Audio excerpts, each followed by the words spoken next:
Thank you for joining us today at Wildly Undivided. If you enjoy these studies, hit the thumbs up and subscribe. Ecclesiastes chapter 3, seasons. Have you guys ever heard of seasons when it comes to the Bible? People say, I'm going through a season.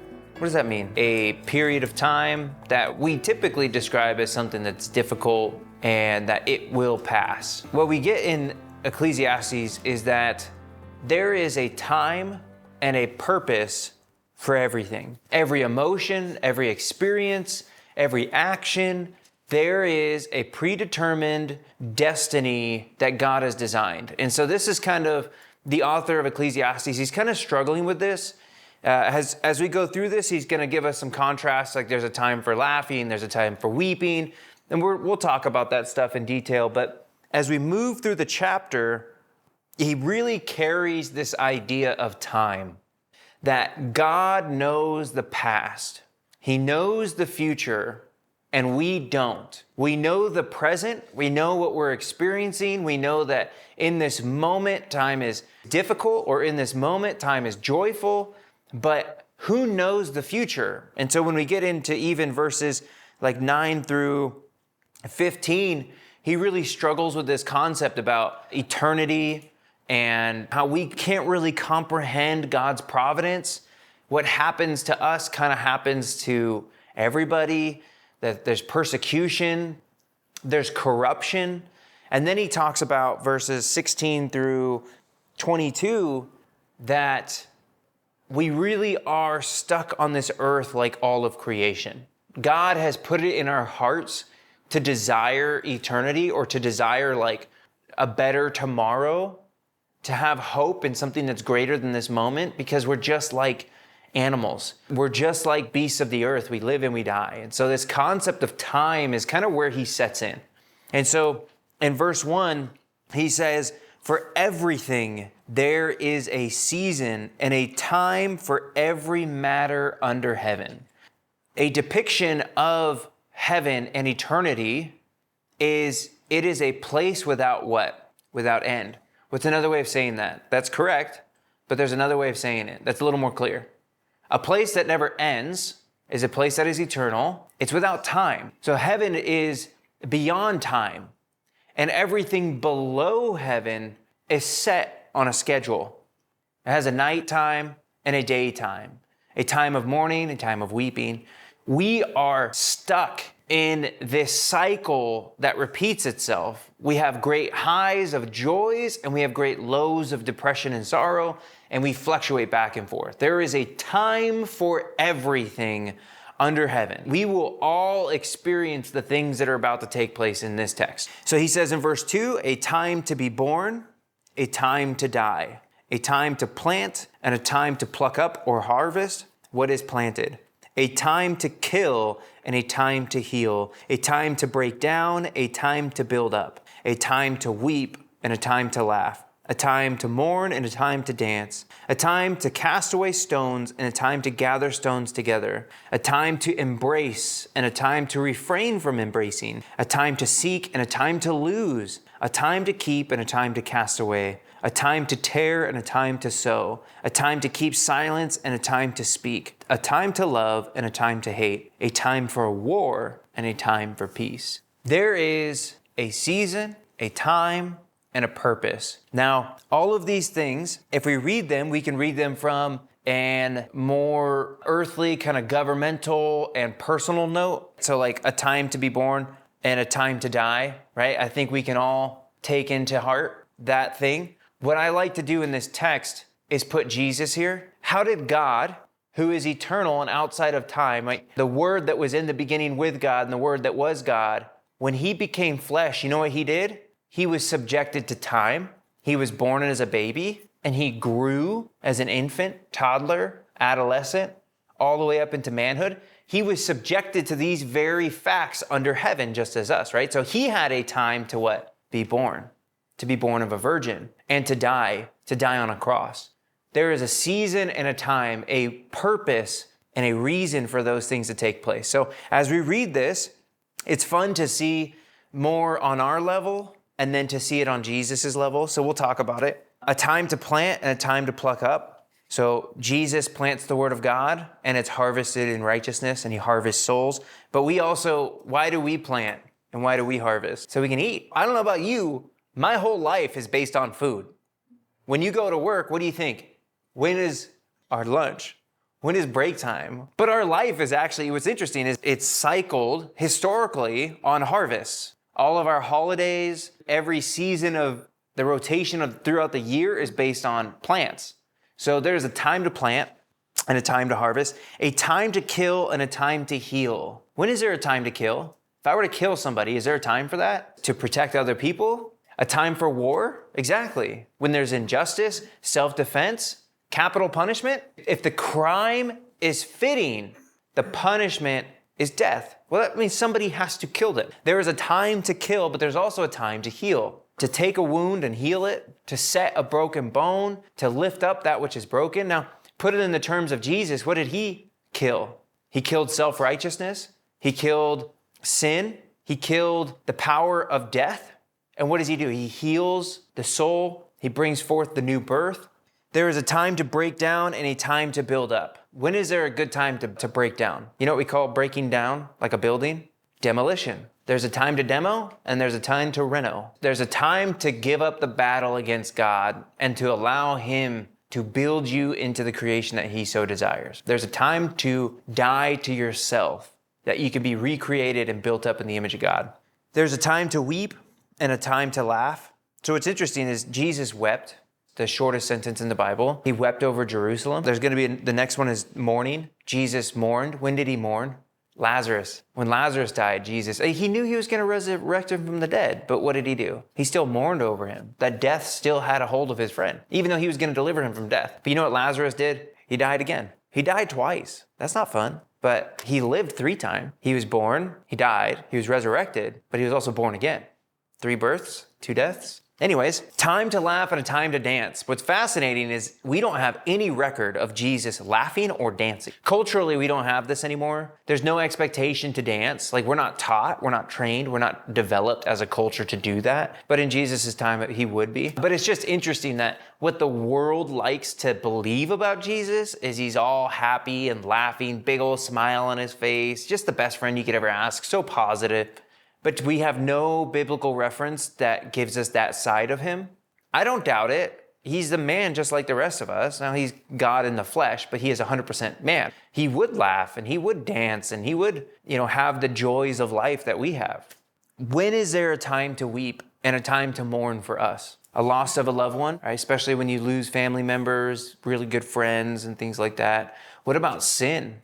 When your animals die? Now, when we sin, we should mourn and we should weep. We should weep over our sin that crucified our Savior. Our sin put him on that cross. That should break our heart. But there's also a time for laughing and dancing. There's a time of joy and romance and excitement of all the good things in life. Now, these are cyclical seasons that come and go. It's not every day you have a funeral, but there's a season of funerals. It's not every day that you get to laugh and dance, but there's a season of laughing and dancing. Now he says, a time to cast away stones and a time to gather stones together.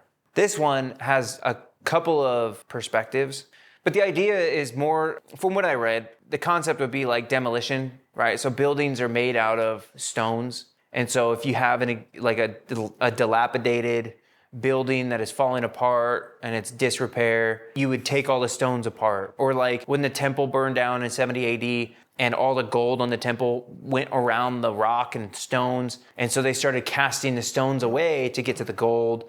There's a season to break apart stones. And there's even monuments in the Old Testament where God did something amazing and they would pile up stones. And they'd say, remember when God delivered us out of Egypt? And so they put this pile of stones and everybody would know that pile of stones was because of God's deliverance or God's covenant with Abraham or God's covenant with Jacob. It was over at Jacob's well where he built a monument and an altar to the Lord. So there's a time to gather stones and there's a time to destroy stones, right? These are monuments to false gods and idols. Right? This would be Gideon when all the altars of Baal were around. And so he went out and he broke down the altar. That's taking apart stones and the false ideologies and the false theologies of the world and separating all those things. A time to embrace and a time to refrain from embracing. So very common in that culture, what kind of greeting would they have? A kiss on the cheek, a holy kiss. They could grab the beard and a kiss on the lips, or grab the beard and kiss on the cheek. The level of intimacy would be based on like the level of friendship or familial affections. A time to embrace is a time of unity, affection, love. It's family reunions, it's seeing your friends. We do the handshake. When is there a time not to embrace? With your enemies, the opposite sex, depending on the relationship you have with that person, or if there's a wrong. You can think of the ills and the evils of the world. If you've been sinned against, it might be required that you put a boundary. And you say, no, you don't get to be in my presence. You don't get to hug me. You don't get to have this relationship with me. And so there's a time not to embrace. You've hurt me in such a malicious manner. I am now putting a boundary that says, you don't get to cross this line anymore. A time to seek and a time to lose. Now, do you guys like losing? That'd make you a loser if you liked it. Yeah, it's kind of like letting things go versus pursuing something, right? Seeking a goal versus kind of abandoning a goal. To lose something is to lose a loved one, to seek a spouse. Those are kind of two different directions that you're walking in. And so what's interesting is not that God lost, but these are the terms that Jesus uses in Luke 16 when he talks about the widow who loses the mite or the sheep that gets lost. And so God actually seeks after that which he has lost. Because Adam and Eve fell, sin entered, and we all died. And he said, if you do this, you'll die. And he cast them out of his presence. And so there's this disjointed relationship between us and God. We have rejected him. We have fled from him. And he has lost part of his creation. His creation has been subjected to futility and sin. And so now he is seeking that. He is seeking redemption, as well as he is reconciling that which has been lost. Jesus has reconciled us back to God. And we do this in our relationships. When that person has offended you and there's no longer a time for embracing, well, you know what? There's a time for forgiveness. There's a time to seek that which has been lost, which is a relationship. So there's a time to seek and there's a time to lose, a time to keep and a time to cast away. I think in terms that we can think of most clearly would be with money. There's a time to keep money, and then there's a time to not keep money. It feels like you're throwing it away sometimes. But hey, you need to get that car, or you need to buy food, but you should be saving for the future. Or maybe you're investing, and so you're sowing it as a seed. It's almost as if you're casting it away on the ground, hoping for a greater harvest. So there's a time to keep and a time to cast away. A time to tear and a time to sow. When would the Jews tear their clothing? Mourning or fasting? Exactly. So either mourning over loved ones or mourning over sin of the country or mourning over their own sin. It was actually prohibited for the high priest to tear his clothing because the high priest was wearing very specific clothing. And so when Jesus was being crucified, they said that he was a blasphemer and the high priest tore his clothes, which actually broke the law. Side note, but it was an act of repentance and of sorrow to tear and to rip. It's an idea of what's happening in the soul is now happening in the flesh. But there's also a time for building and sewing and knitting together. I like to take this to be part of, the Old Testament and the New Testament. Jesus fulfilled the Old Testament, and now he created a New Testament. He fulfilled the Old Covenant, and he has created a new covenant. He has ripped the old and said that this is nullified and removed, as it says in Hebrews. And then he says, I have purchased, I have completed, and I have built the new in my blood and in my flesh, in his own flesh. He created the new covenant as if sewing it. The curtain in between the Holy of Holies and the holy place was ripped from the top down. And there was a time for it to be sewn, that there was a boundary between us and God, that the law separated us from God, and Jesus ripped it. There is a time to keep silent and a time to speak. Now, I'm curious. I want to go around the whole room real quick. Just give me a quick scenario where it was a good time to not speak. What you're going to say is right now. When was a good time not to speak? When you weren't sure what to say? When you were going to say something that you were going to regret? Saying hard things is important. When the situation is going to be worse, like you're adding gas to the fire, when to speak. So you can have a room full of 15 people and everybody's talking and it's difficult to get a word in. So you need to know when to speak and when not to speak, because if you speak out of turn, people actually get upset over it. I actually had this one time where I was in a meeting and I couldn't break into the conversation. So I just like bulldozed it. I was like, I'm going to say what I want to say. And this guy I worked with was talking me up to his boss and was like, hey, we want this guy on our crew. We want him to come work with us. And you know what he literally said? To my face, the big boss was like, no, he's not ready. He doesn't know how to speak. I would have been better off not speaking than bulldozing the conversation. So there is a time to speak and a time not to speak. Sometimes when people are mourning, saying the wrong thing is not as good as just saying nothing. Being a presence when somebody's hurting is better than saying something stupid. And I learned that one the hard way as well. Our words in season matter. And being silent is a skill. There is a time to speak and a time not to speak or to shut up. 8, a time to love and a time to hate. Now that doesn't sound like Jesus. A time to love. Does Jesus love? What's an example of Jesus loving? Sacrificing himself. That's pure love, but it's also pure hate. What did he hate when he sacrificed himself on the cross? Sin. That's the wrath of God. That is his anger and his fury, his malice poured out on sin. He who knew no sin became sin for us, and he suffered the full hatred of God. All the abominable acts that we commit. That's what an abomination is. Right? If you want to define abomination, it's the thing that God hates. God hates divorce. God hates a proud look.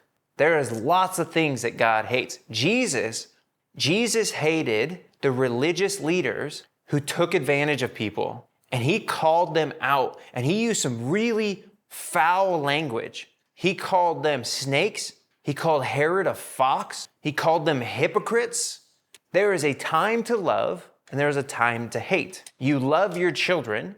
You hate anything that will hurt them.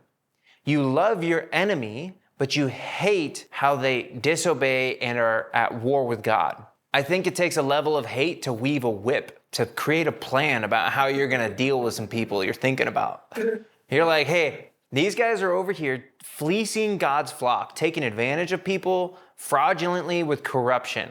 How can I handle those guys? You know what's brewing in his heart? I think I'm going to make a whip. So he weaves a whip and he goes in and he handles his business. He can love them and die for them, but he can also call them to an account, hold them accountable to sin. That's what hating sin does. You hold people accountable to it. You know what we hate? Abortion, corruption, fraud, abuse. We hold people accountable because we hate those things. If you are murdering innocent people, we hate what you are doing and we will stand against it. We can love you, but we will hate the thing that you are doing. And we will do everything we can to stop it in a loving way. A time for war and a time for peace. When is there a time for war? When you're being attacked? Invasion? When there's extreme cruelty? Genocide?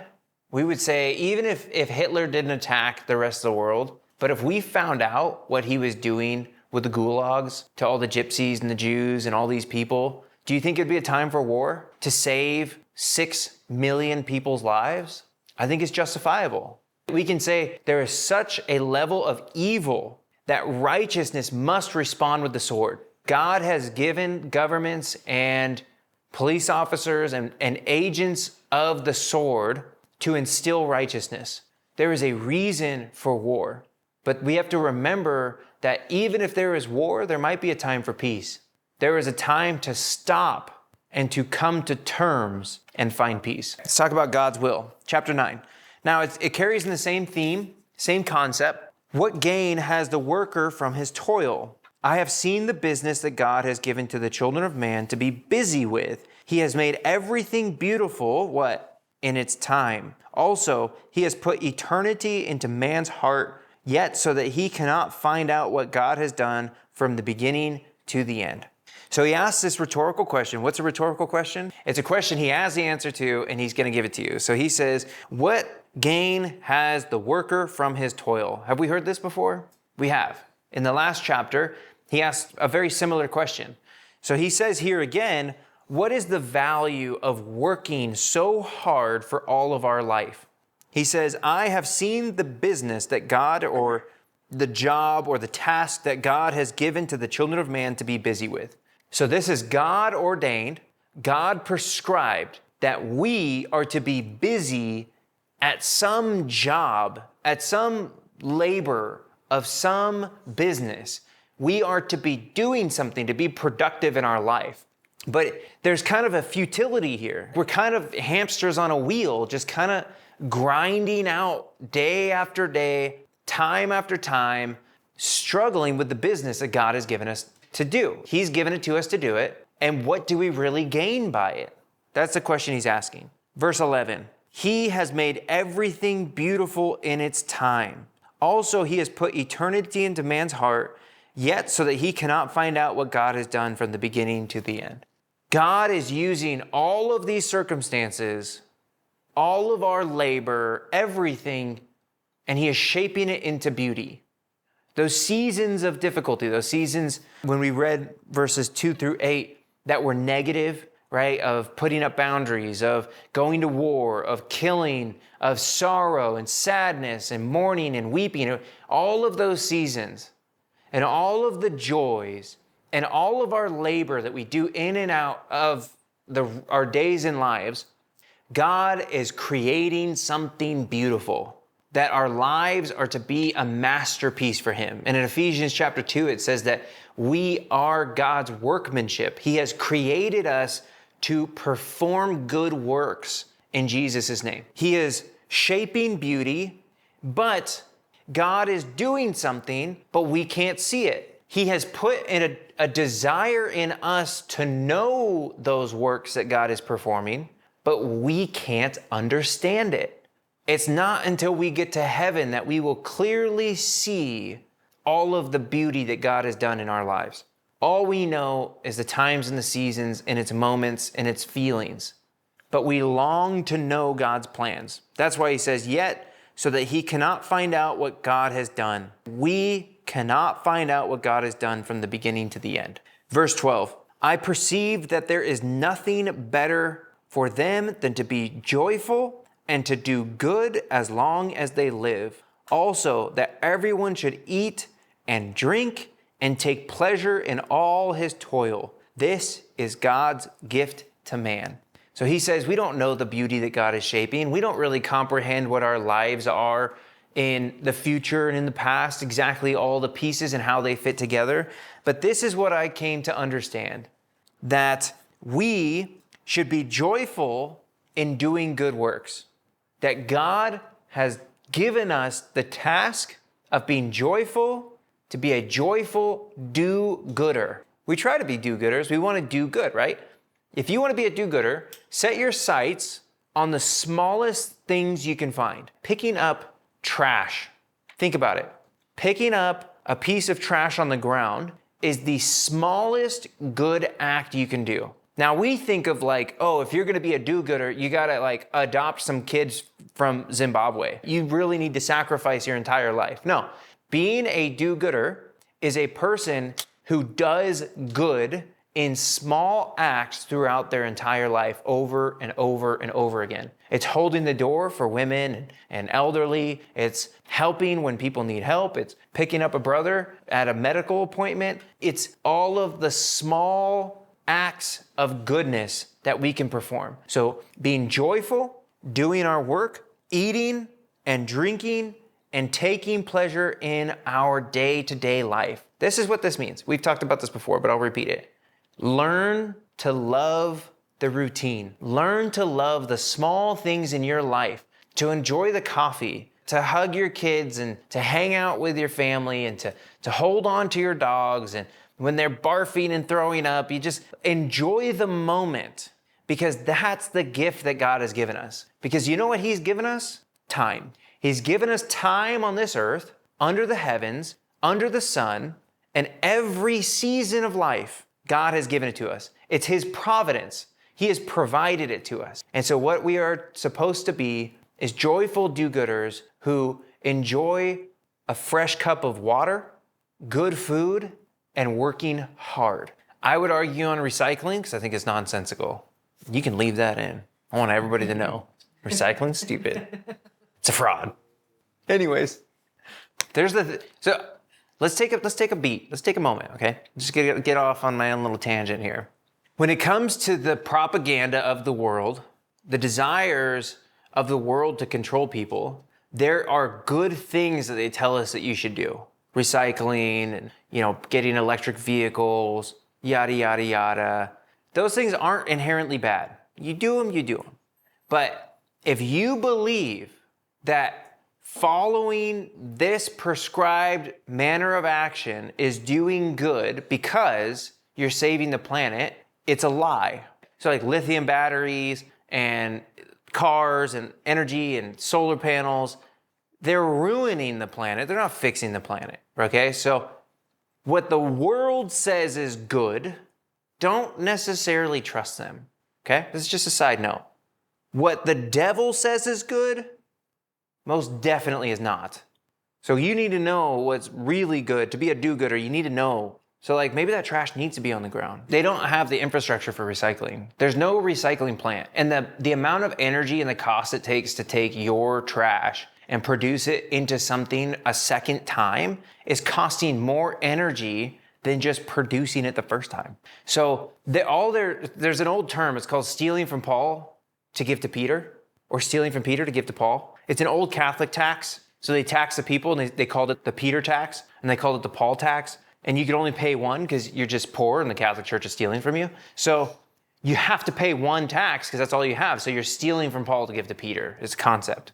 When it comes to climate change and saving the planet, they're like, we're going to drive electric cars so we're not burning gas anymore. But how do you get electricity? You're moving the fossil fuels over to another location. That battery isn't charged for free. You're picking up that energy from somewhere. And the fossil fuels just moves from like this city in California. It just moved to Nevada. That's all it is, okay? Didn't mean to get into all that, but take pleasure in your life. This is God's gift to man. Verse 14, I perceived that whatever God does endures forever.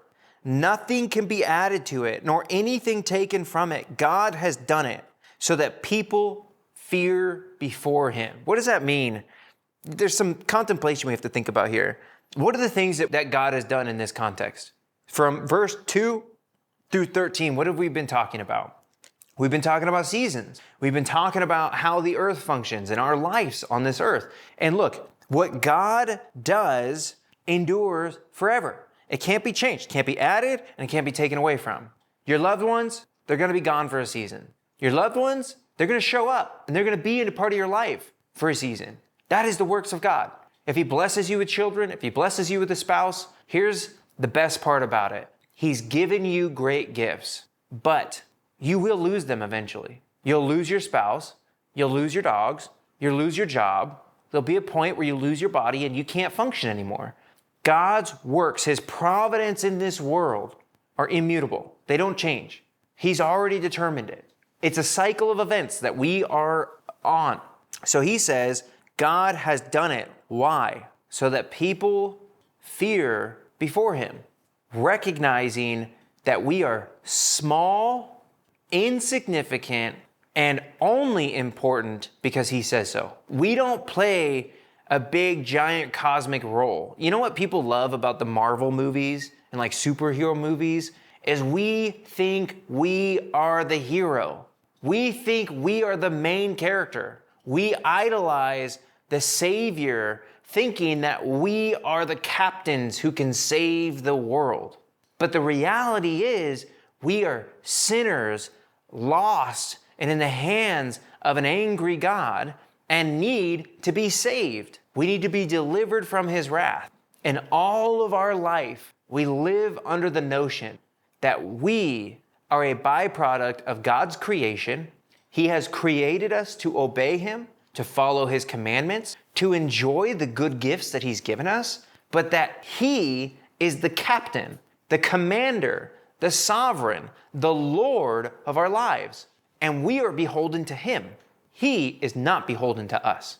We are to fear him. Verse 15, that which is already has been, that which is to be already has been, and God seeks what has been driven away. This is what this means. Before God created the heavens and the earth, Jesus was crucified. There is the concept of time. God is outside of time. Before that which was has already been. This ethereal reality of this fifth dimension outside of time. And God is seeking that which is inside of time. He is seeking us. He is seeking his people on earth, so much so that he put himself under the sun. He put himself under the heavens. He was subjected to all of this creation with us.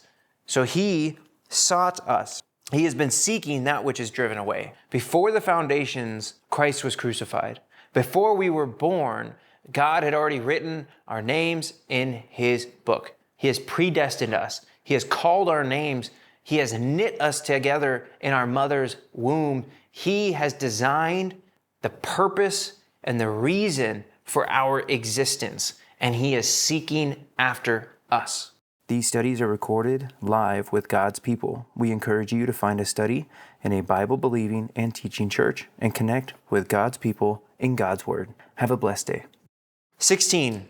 Moreover, I saw under the sun that in the place of justice, that's a courtroom, even there was wickedness. In the place of righteousness, even there was wickedness. So do you guys ever feel like the justice system is flawed? That the rulers and the governors and the leaders, they're all corrupt and they're all diabolical and they're all wicked? You ever feel that way? Especially when you start reading the Doge reports. You're like, these dirtbags are crooks. I don't know who they are, but somebody's a crook. Or you hear about subversion of justice. When we clearly could see what was right and good and true, and a judge rules against what is right, good, and true. And they choose wickedness, and it breaks our heart. And that's what this author is talking about. He is talking about corruption in the system. But that corruption will not endure. Verse 17, I said in my heart, God will judge the righteous and the wicked, for there is a time for every matter and for every work. So he's bringing up time again. There is a time for every matter and every work. What is the time he's talking about? Judgment. Yes, people who are judging in this world are corrupt, but there is a pure judgment to come. There is a time where these works will be measured and equated, and God will say it was righteous or it was wicked, and there will be justice. There is a court above this court. Verse 18, I said in my heart with regard to the children of man that God is testing them, that they may see that they themselves are but animals or beasts. Is he teaching that we are byproducts of monkeys? Is he teaching that we are a byproduct of evolution? No. What he is saying is we are subject to the same problems as animals. What do animals need to survive? Food, water, shelter, protection, reproduction. What do animals experience that humans experience? Birth and death. That's what he's going to get into. So we could easily take this text and be like, well, the Bible says, we're just animals. So why don't we just live like it? But what the author is talking about is that living like an animal is the problem, not the solution. He's saying, look at the corruption of the system. God will judge, and he is testing us. He is showing our hearts to ourselves that we act like animals, that we are corrupted on the inside, and we are selfish, and we are self-seeking, and we are corrupt, and we are subjected to the very same things that animals are subjected to.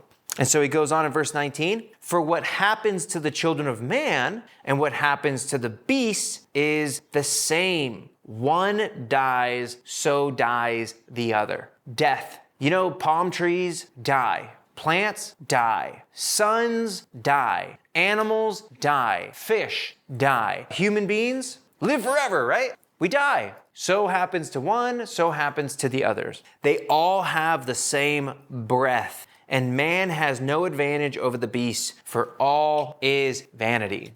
Now, we look at lions and we say, man, I'd want to be a lion. Why would you want to be a lion instead of a gazelle? Because lions hunt gazelle, and you don't want to be hunted. But you know what? The corruption that he's talking about is people who are hunting other people. And he's going to get into this into the next chapter, that there is such a level of corruption, that there is injustice, that people can't defend themselves. They are taken advantage of by those who have power. They're in high levels of positions and they're wicked and they're taking over. And so the animal kingdom is played out in the human kingdom.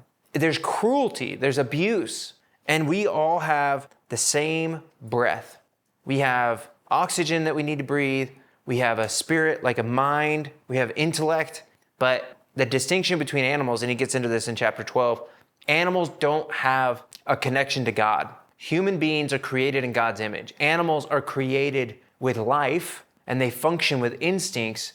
But human beings not only have instincts, but they have a spirit that connects to God that makes us different and unique. So in this statement here, what he's saying is, we live under the same planet. When we get to the point where we're both hungry, it's eat or be eaten, kill or be killed. That's the level that he's talking about. Verse 20, all go to one place. All are from the dust, and to the dust all return. What does that mean? From dust to dust, ashes to ashes. When God created, he created us from dust, and we will return to dust. We will go back to the earth.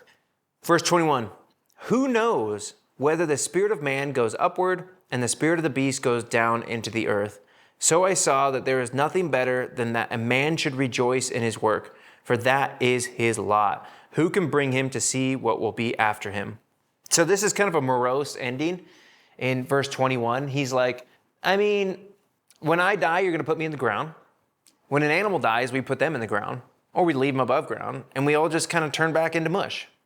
That's kind of where he's like, who knows what happens after that? He really struggles with the eternal life after. He doesn't quite grasp it. He doesn't reach into eternity, but there's the concept that he longs for it. That's why he keeps saying that eternity is written on our hearts, that we desire to know the future. And so he goes on in verse 22, look, enjoy your job. Like he said before, this is your lot. What is a lot? It's like drawing straws. There's a short straw, there's a long straw. Everybody draws a straw. So the idea is that you have been given a situation that you have to deal with. This is your situation. You manage it. And Elizabeth, if I may, you've been through a very unique situation that nobody here, as far as I know, has experienced.